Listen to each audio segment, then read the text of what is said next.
Rider with tarot के major arcana का 12th card justice. Justice मतलब न्याय, जो भी हमने किया है, जैसा भी किया उसका अब रिजल्ट्स हमें मिलने वाले हैं, ठीक है, और बहुत जल्दी हमें उसके रिजल्ट्स मिलेंगे। ये टाइम आ गया जो उस रिजल्ट्स हमारे सामने आने वाले हैं। 11 नंबर है, इस कार्ड का नंबर क्या है? 11। 11 का नंबर क्या होता है? 11 नंबर इंटेलिजेंस, 11 नंबर का मतलब बैलेंस भी है। 11 का नंबर हायर इंट्यूशन के साथ साथ 11 को ऑस्पिशियस नंबर भी मानते हैं, ठीक है। बहुत लक्की, बहुत लोग इसको बहुत लक्की नंबर भी मानते हैं 11 को, राइट। सो अब हम यहाँ पे देखते कार्ड में ये 2 पिलर्स हैं। हमें हाई प्रीस्टेस कार्ड में, हेरोफेंट कार्ड में भी 2 पिलर्स थे ना।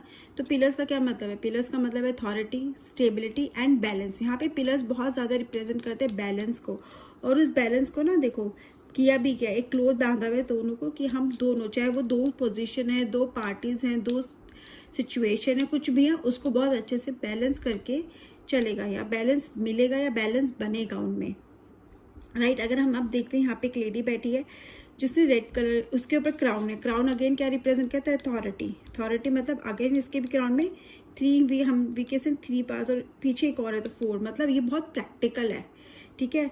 और ये जो भी डिसीजन लेगी बहुत प्रैक्टिकल डिसीजन लेगी। और क्राउन सबसे ज़्यादा हमें क्या रिप्रेजेंट करता है? अथॉरिटी को रिप्रेजेंट करता है। इसके पास अथॉरिटी है, और ये पर्सन जो डिसीजन लेगा वो फाइनल डिसीजन होगा, उसके ऊपर कोई कुछ बोल नहीं सकता है। अगर हम इसके क्लोज देखते तो वो क्या है? रेड कलर के हैं, उसमें ये ग्रीन बॉर्डर है। तो रेड कलर क्या रिप्रेजेंट करते हैं? रेड कलर रिप्रेजेंट करते हैं पैशन, एनर्जी, एक्शन टेकर। तो ये पर्सन कौन है? एक्शन टेकर है। पैशन किस चीज़ का? इसको अपने काम का पैशन है, सच्चाई का पैशन है, डिसीजन का पैशन है, और लॉजिक्स का, इंटेलिजेंस का है कि वो उसी तरह से डिसीजन लेगा। ग्रीन कहीं ना कहीं उसको रूट्स पता है, उसको पता है क्या सही है क्या गलत है, वो उससे कनेक्टेड है। हवा में कोई बातें नहीं करने वाला ये पर्सन, ठीक है। इसको पता है, सिचुएशन भी ऐसी है कि जहाँ पे आपको कहीं ना कहीं पता है क्या सही है क्या गलत है, लेकिन क्या कमी है? एक्शन लेने की कमी है। लेकिन अगर ये कार्ड आता है तो वो एक्शन आपको लेना है, या आप उस एक्शन लेने के लिए बिल्कुल तैयार हो। अगेन हम देखते हैं कि पर्सन बहुत ऑनेस्ट होगा, इम्पार्शियल होगा। हमें कैसे पता? यहाँ पे हम देखते हैं इसका जो शू एक बाहर निकल कर आ रहा है पैर, और व्हाइट कलर का कलर है इस पे, जो शू है, जो भी फुटवियर है। व्हाइट कलर क्या रिप्रेजेंट करता है? हर connection to the spirituality and हर ट्रूथ एंड हर loyalty towards a work. And अगर हम इस क्राउन में भी देखेंगे तो स्क्वायर ऐसे कुछ जेमस्टोन जैसा है, और यहाँ पे भी अगेन यहाँ पे स्क्वायर का साइन है। स्क्वायर से ये कहते हैं ना, ये इसको कनेक्ट किया गया इसके रोप को। तो स्क्वायर क्या शो करता है? स्क्वायर प्रैक्टिकलिटी शो करता है, लॉजिक शो करता है। तो ये पर्सन जो भी है, ये सिचुएशन जो भी है, वहां पर आपको रिक्वायर्ड क्या है? प्रैक्टिकलिटी की रिक्वायरमेंट है, ठीक है। डिसीजन लेने की रिक्वायरमेंट है, लॉजिक्स की रिक्वायरमेंट है, वहां पे आप इमोशंस यूज नहीं कर सकते हो। अगेन हम देखते हैं इसके एक हाथ में स्वॉर्ड है, स्वॉर्ड अपवर्ड साइड पर है, और 2 एज स्वॉर्ड है, राइट। तो स्वॉर्ड बेसिकली, स्वॉर्ड क्या रिप्रेजेंट करता है? स्वॉर्ड रिप्रेजेंट करता है इंटेलिजेंस को, अगेन प्रैक्टिकलिटी को, लॉजिक्स को, एंड एक्शन टेकर को, ठीक है। स्वॉर्ड हर कोई तो नहीं पकड़ेगा, जिसके अंदर वो एक कहते हैं ना करेज होगा, करेज को भी रिप्रेजेंट करता है। और फिर 2 स्वॉर्ड्स है, मतलब अगेन सच्चाई से भागने वाला नहीं है ये पर्सन। जो सिचुएशन है वो आपको फेस करनी ही पड़ेगी, आप उससे भाग नहीं सकते। जो भी सच है उसको एक्सेप्ट करना ही पड़ेगा, ये सिचुएशन है। अगर आपने कुछ अच्छा किया है तो आपके साथ अच्छा ही होगा, अगर लेकिन आपने कोई गलती करी है तो आपको उसको फेस करना होगा। अगेन हम देखते हैं इसके दूसरे हाथ में ये बैलेंस है, ठीक है, तराजू जिसे हम बोलते हैं, वो इसने होल्ड किया हुआ है। उसका क्या मतलब है? मतलब इसकी इंट्यूशन बहुत स्ट्रांग है, इंटेलिजेंस है, प्रैक्टिकल है। अपने लॉजिक्स के साथ वो उस इंट्यूशन को वो बैलेंस करेगी। जो भी डिसीजन होंगे, जो भी सिचुएशन है, वो बैलेंस्ड होगी, अगेंस्ट नहीं है ना ही किसी के फेवर में। जो भी होगा वो बैलेंस्ड होगा, मतलब जितना ही मिलेगा जितना डिजर्व करते हो, ज्यादा या कम नहीं, बहुत एकदम बैलेंस्ड है। देखो कुछ ऊपर कुछ नीचे नहीं है, अच्छे से बैलेंस किया हुआ है। तो ये कार्ड ऑल इन ऑल हमें क्या रिप्रेजेंट करते हैं?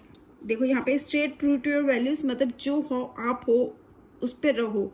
अगर आपने अच्छा किया है, सही किया है, और आपको ये वो एक एडवाइस भी दे रहा है कि be on the right path, सच बोलो, सच की राह पे चलो, या जो भी काम कर रहे हो सही इंटेंशंस के साथ करो, आपके साथ बुरा नहीं होगा। और आपसे कोई गलती हुई भी है, और अगर आप उसके लिए बुरा फील कर रहे हो, आप रिग्रेट फील कर रहे हो, आपको पता है आपने गलती, तो एक्सेप्ट करो। ऐसा नहीं है कंपैशन नहीं हुआ, कंपैशन भी शो कर रहा है, ठीक है, कंपैशन भी शो कर रहा है कि ये कंपैशन शो करेगा पर्सन, ये यही क्या कंपैशन का ही है। अगर आप रिग्रेट फील कर रहे हो तो उसमें आपको रियायत मिलेगी, ऐसा नहीं है, लेकिन आपको एक्सेप्ट करना पड़ेगा। अगर एक्सेप्ट नहीं करोगे तो कॉन्सिक्वेंसेज फेस करोगे। ये कार्ड अगर हमारी रीडिंग में आता है तो बेसिकली कार्ड क्या बोल रहे हैं, हमें कार्ड ये बोल रहे हैं कि जो भी है हमें अब डिसीजन, या तो ये बोल रहे हैं कि हम ऐसे टाइम पर हैं, ऐसे सिचुएशन में जहाँ पे हमें डिसीजन लेना है। जो डिसीजन लेना है वो हमारा बहुत प्रैक्टिकल होना चाहिए, इमोशनल नहीं होना चाहिए। हमें अपनी इंट्यूशन और लॉजिक्स को बैलेंस करके डिसीजन लेना पड़ेगा। डिसीजन तो लेना पड़ेगा, क्योंकि जितना हम डिसीजन से भागेंगे वो सिचुएशन हमें उतना परेशान करेगी। ये कार्ड हमें बता रहा है कि अब जो भी हमने करा है ना, उसके रिजल्ट हमें मिलने वाले हैं। रिजल्ट जैसे व्हील ऑफ फॉर्चून का जो कार्ड था लास्ट, वो हमें क्या बता रहा था कि जो ऐसा है कि हमारा टाइम बदलने वाला है। तो ये कार्ड बता रहा है वो टाइम अब आ गया है, ठीक है। हमारा अच्छा होगा तो हमें अच्छा मिलने वाला है, और अगर हमसे कोई गलती है तो उसका भी हमें कॉन्सिक्वेंसेस फेस करने पड़ेंगे। तो मेक श्योर कि आप अपनी गलती को एक्सेप्ट कर लो, क्योंकि अगर हम एक्सेप्ट कर लेंगे, ठीक है, और उस साइड पर रहेंगे कि हाँ नहीं हम उसके लिए कोशिश करेंगे उसको सुधारने की, तो शायद हम ज़्यादा फेस ना करें। लेकिन अगर हम एक्सेप्ट ही नहीं करेंगे और करते जाएंगे वही सब, तो हमें वही फेस भी करना पड़ेगा। और अगर ये कार्ड लव की रीडिंग में आता है, लेट्स से लव में आता है, तो उसका क्या मतलब है, इसका है कि हाँ वो पर्सन है, वो आपके या तो सिचुएशन ऐसी जिसमें आपको डिसीजन लेना है, तो आपको डिसीजन, आप क्लैरिटी लो, साफ साफ बात करो। और अगर आप कुछ ऐसा भी है जो पर्सन को बोलना चाहते हो लेकिन आपको लगता है पर्सन की फीलिंग्स हर्ट हो जाएगी, तो आप बोलो उसको, लेकिन आप उसके टेम्परामेंट को चेक करके बोलो, ठीक है। उसको बताना तो ज़रूरी है जो भी है, लेकिन आपको इस तरह से बताने कि आप अपनी बात भी उसको कर दो, लेकिन उसको ये भी ना लगे कि उसकी फीलिंग्स हर्ट हुई है, लेकिन आपकी बात उस पर्सन तक पहुंच जाए। थोड़ा सा आपको मोल्ड करना पड़ेगा बातों को। अगर आप सिंगल है तो येस, कोई पर्सन आपके लिए आएगा और वो बहुत क्लियर होगा, ठीक है। कोई डबल फेस पर्सन नहीं है। अगर ये पर्सन के लिए भी आता है तो मतलब वो पर्सन बहुत क्लियर है, इंटेलिजेंट है, उसके इंटेंशंस बहुत क्लियर है, उसकी कोई डबल फेस नहीं है, कुछ झूठ नहीं बोल रहा। अगर वो बोल रहा है वो आपको कमिट करेगा तो वो आपको कमिट करेगा, वन थिंग। सेकेंड थिंग, अगर वैसे ही आता है जनरल रीडिंग में, कार्ड लव की जनरल रीडिंग में आता है तो यस आप लोगों का बहुत अच्छा, और आप लोगों ने जैसा आप रिलेशनशिप में दिया है, जैसा भी आपने लेट्स से कि आप रिलेशनशिप में बहुत अच्छे से बिहेव करा है, बहुत अच्छा आपने अपने पार्टनर को ट्रीट किया, तो वैसा ट्रीटमेंट भी आपको मिलेगा। अगर लेकिन आपने नेस्टी बिहेवियर करा है, कुछ गलत किया, तो वैसा आपके साथ भी हो सकता है। शायद वो पर्सन ना करे, कोई और करे, बट वैसा आपके साथ हो सकता है। अगेन बिजनेस में भी डिसीजन टाइम है, डिसीजन लो। आप जैसे बिजनेस चलाओगे वैसे आपको रिजल्ट्स मिलेंगे। अगर आप सही तरीके से करोगे, कुछ गलत काम नहीं करोगे, कोई गलत प्रैक्टिस नहीं करोगे, तो आपको रिजल्ट्स भी बहुत अच्छे मिलेंगे। लेकिन अगर आप कोई गलत प्रैक्टिस कर रहे हो, आपको टेम्पररी फायदा तो हो सकता है, लेकिन परमानेंट कोई फायदा नहीं होगा, उसके कॉन्सिक्वेंसेज आपको फेस करने ही पड़ेंगे। फाइनेंसेस में आपको ध्यान से रखना है, बिना मतलब आपको खर्चा नहीं करना है, ठीक है। और जहाँ भी खर्चा करना है सोच समझ के, जहाँ पे बेसिकली आपको ज़रूरत है वहीं खर्चा करना है, बैलेंस करके खर्चा करना है। अगर आप ओवर स्पेंड करोगे तो आपको बाद में प्रॉब्लम्स फेस करनी पड़ेगी। हेल्थ में भी यही है कि आपको अपनी हेल्थ में ध्यान रखना है। अभी आपकी हेल्थ में कोई प्रॉब्लम नहीं, लाइक येलो कलर है तो ऑब्वियसली एनवायरनमेंट पॉजिटिव है, एनवायरनमेंट आपके अगेंस्ट नहीं है, लेकिन जो आप करोगे उसका रिजल्ट तो आपको भुगतना ही पड़ेगा।